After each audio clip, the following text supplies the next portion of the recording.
Hello dear students, आज की class में हम डिस्कस करेंगे सेकेंडरी एजुकेशन कमीशन के बारे में कि जो सेकेंडरी एजुकेशन कमीशन क्या था और इसकी कौन कौन सी जो है रिकमेंडेशंस रही और इंडियन एजुकेशन सिस्टम में सेकेंडरी एजुकेशन कमीशन के बाद में कौन कौन से चेंजेस आए। तो हम वन बाय वन क्या करेंगे, सारी चीज़ों को डिटेल वाइज जो है जानने की कोशिश करेंगे। तो सबसे पहले हम देखें कि जो माध्यमिक शिक्षा आयोग जो बोला जाता है सेकेंडरी एजुकेशन कमीशन, वो क्या था और इसकी आवश्यकता क्यों हुई। तो अब जब हम टाइम पीरियड देखें, पोस्ट इंडिपेंडेंस जो इरा जो हमारा था, आज़ादी के बाद का जो टाइम, उस टाइम मतलब इंडियन सोसाइटी के अंदर शिक्षा व्यवस्था जो हमारी उस टाइम पर प्रेजेंट में चल रही थी, उस शिक्षा व्यवस्था में सुधार की आवश्यकता महसूस हुई। क्योंकि उस टाइम के ऊपर जो शिक्षा हमारी सोसाइटी के अंदर अवेलेबल थी वो ना तो रोजगार परक थी कि भाई मतलब, और ना ही जो हमारी सोसाइटी है उसकी आवश्यकताओं के अनुरूप थी। ठीक है, तो मतलब गवर्नमेंट ने चीज़ों को एनालिसिस किया और उसके बाद में उन्होंने देखा कि प्रेजेंट सोसाइटी का जो है ऑब्जर्वेशन किया और उसके बाद में देखा कि सोसाइटी की कौन कौन सी बेसिकली नीड हैं और उन सोसाइटी की नीड्स के अकॉर्डिंग ही उन्होंने क्या किया, सेकेंडरी एजुकेशन कमीशन उसका निर्माण किया।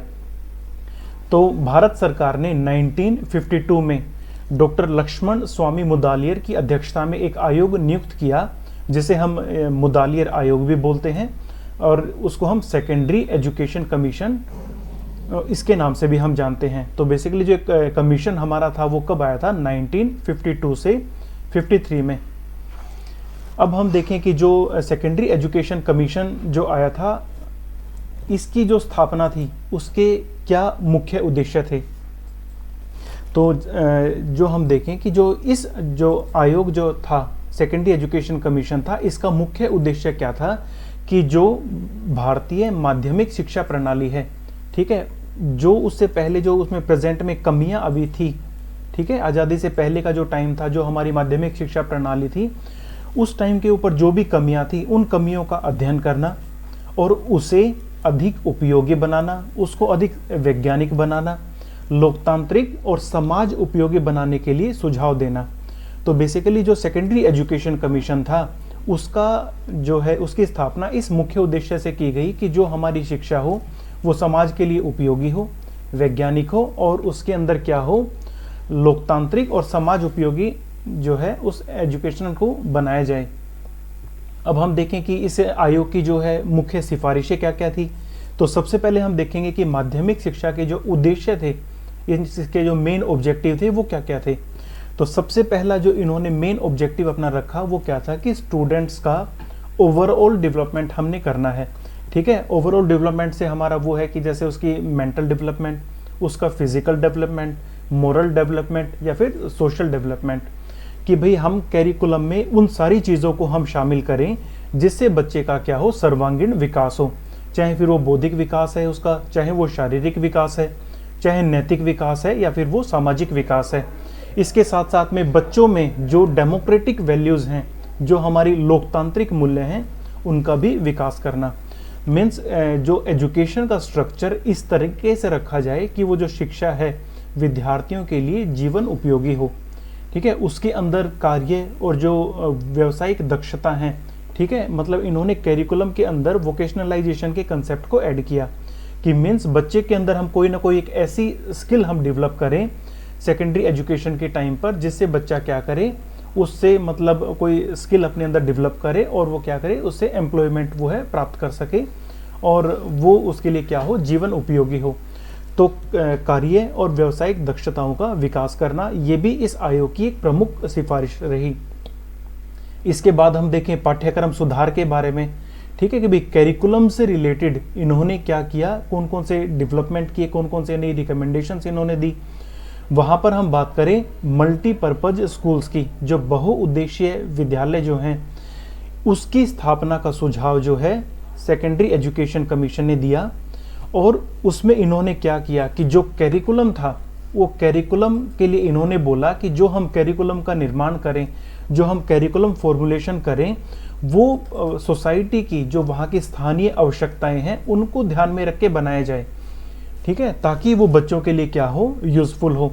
इसके साथ साथ में साइंस है, मैथमेटिक्स है, सोशल साइंस है, लैंग्वेज है, आर्ट है, म्यूज़िक है, एग्रीकल्चर है, कॉमर्स है, मतलब इस तरह के सारे सब्जेक्ट्स को क्या किया जाए, करिकुलम में शामिल किया जाए। और इनके साथ साथ में बच्चों को व्यावसायिक और तकनीकी शिक्षा जो है, जो मतलब वोकेशनल एजुकेशन है और टेक्निकल एजुकेशन है, उसके ऊपर भी इन्होंने क्या किया, विशेष जो है एम्फसिस किया। तो करिकुलम रिफॉर्म्स की अगर हम बात करें तो जो सेकेंडरी एजुकेशन कमीशन ने बोला कि सबसे पहले हम क्या करें, मल्टीपर्पज़ स्कूल्स को हम रखें। करिकुलम जो हम बना रहे हैं उसमें हम जो है सोसाइटी के नीड्स का, उसका हम ध्यान में रखें। इसके साथ साथ में जो इम्पोर्टेंट सब्जेक्ट्स के लिए उन्होंने बोला कि जैसे साइंस, मैथ, सोशल साइंस है, आर्ट है, म्यूज़िक है, एग्रीकल्चर है, कॉमर्स है, इन सारे सब्जेक्ट्स को हम क्या करें, करिकुलम के अंदर ऐड करें। और उसके साथ साथ में हम जो है बच्चों को टेक्निकल एजुकेशन और जो है वोकेशनल एजुकेशन है वो भी हम प्रोवाइड करें। इसके बाद जहाँ पर इन्होंने जो सेकेंडरी एजुकेशन थी, माध्यमिक शिक्षा की जो अवधि है, उसको भी इन्होंने क्या किया, 2 पार्ट्स में कैटेगराइज किया। ठीक है, उसमें इन्होंने फर्स्ट तो रखा इन्होंने निम्न माध्यमिक स्तर, और वो कौन सा था, क्लास 8 से लेकर क्लास 11 तक। और उसके बाद में इन्होंने दूसरी कैटेगरी इन्होंने बनाई, वो थी उच्च माध्यमिक स्तर, और उसमें उन्होंने रखा क्लास 11 एवं 12 को। ठीक है, बाद में जो है 10+2 जो सिस्टम जो था वो इसका क्या माना गया, बेस माना गया, आधार माना गया। जहाँ पर हम इनके मतलब सेकेंडरी स्कूल्स की अगर हम बात करें तो उसके कौन कौन से टाइप से, माध्यमिक विद्यालय के कौन कौन से प्रकार थे, तो इन्होंने क्या बोला, जो मतलब मल्टीपर्पज़ स्कूल्स हैं वो हों। ठीक है, टेक्निकल स्कूल्स हैं, चाहे बेशक वुमेन स्कूल्स हैं, एग्रीकल्चर बेस्ड स्कूल्स हैं, या फिर रेजिडेंशियल स्कूल्स, इस तरह के जो विद्यालय हैं, मतलब इन चीज़ों की सेकेंडरी एजुकेशन कमीशन ने क्या किया, रिकमेंडेशंस दी। इसके बाद जहाँ पर हम बात करें कि एग्ज़ाम की और इवेल्युएशन सिस्टम के बारे में, परीक्षा और मूल्यांकन प्रणाली के बारे में, तो वहाँ पर सेकेंडरी एजुकेशन कमीशन ने बोला कि जो हमारी वार्षिक परीक्षा होती हैं, ठीक है, मतलब बच्चों के ऊपर एग्ज़ाम के बर्डन को हमने क्या करना है, कम करना है। ठीक है, तो इसके लिए भी उन्होंने सजेशंस दी। इसके साथ साथ में इन्होंने एक वर्ड बोला, कॉन्टिन्यूस एंड कॉम्प्रिहेंसिव इवेल्युएशन। इन्होंने बोला कि हम बच्चे का क्या करें, टाइम टू टाइम कॉन्टिन्यूसली और कॉम्प्रिहेंसिव बच्चे का इवेल्युएशन करें, और इसके लिए भी इन्होंने क्या किए, सुझाव दिए। इसके अलावा जो है मतलब अगर हम एग्ज़ाम की बात करें तो वहाँ पर जो उसका क्वेश्चन पेपर होता है उसकी क्वालिटी को सुधारने के लिए इन्होंने अलग अलग जो है मानदंड दिए। ठीक है, और बेसिकली इन्होंने जो एजुकेशन सिस्टम को या फिर जो है एग्ज़ाम सिस्टम को इस तरह से बनाने के लिए ऊपर जोर दिया कि जो एग्ज़ाम है वो क्या है, बच्चों के लिए क्या हो, हेल्पफुल हो, और वो क्या हो, उनके लिए उपयोगी हो।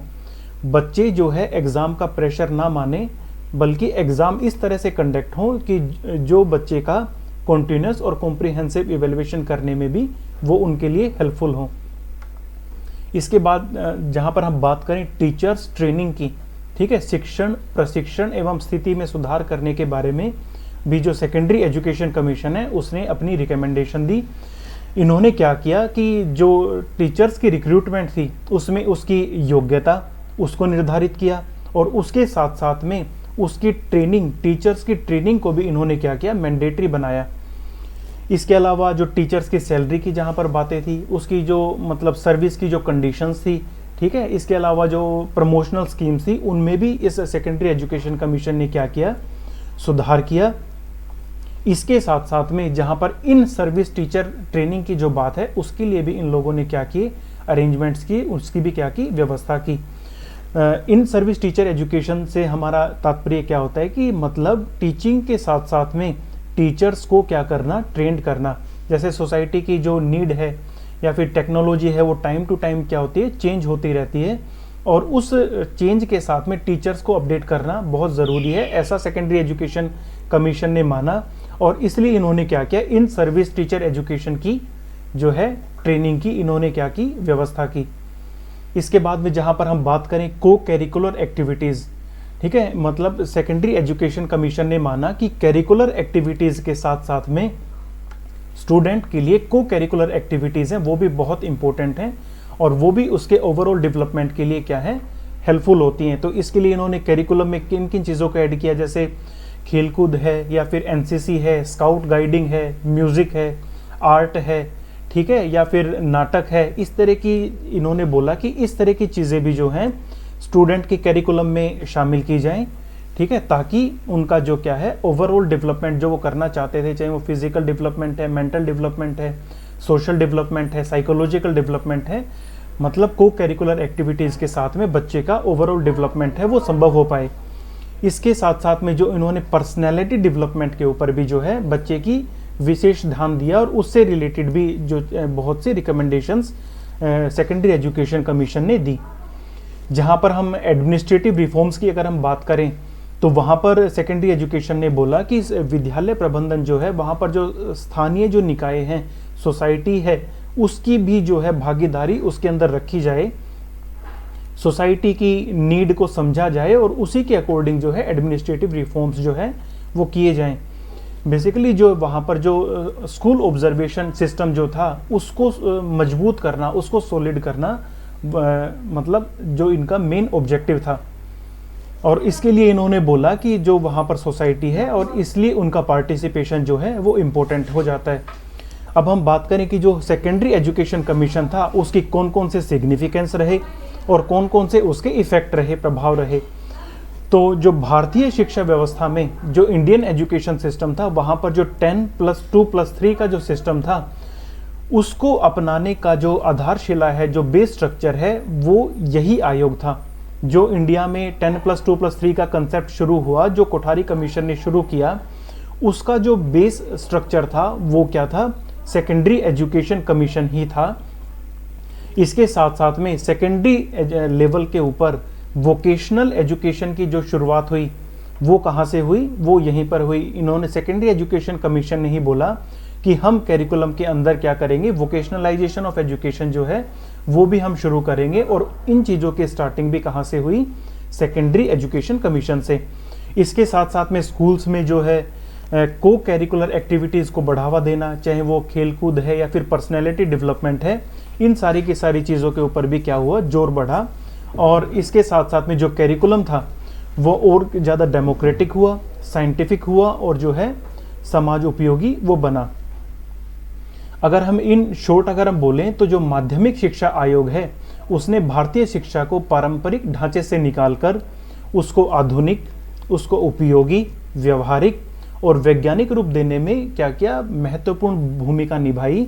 इसके सुझावों को ही आगे चलकर जो है भारतीय शिक्षा प्रणाली के विकास में एक मील का पत्थर का कार्य इसने किया।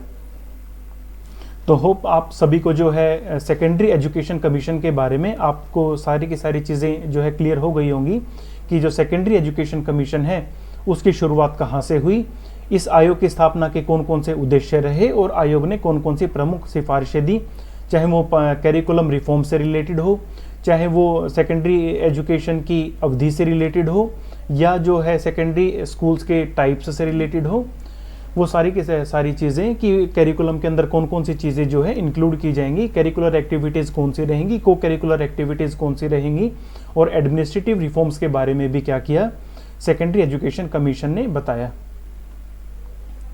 Okay, thank you.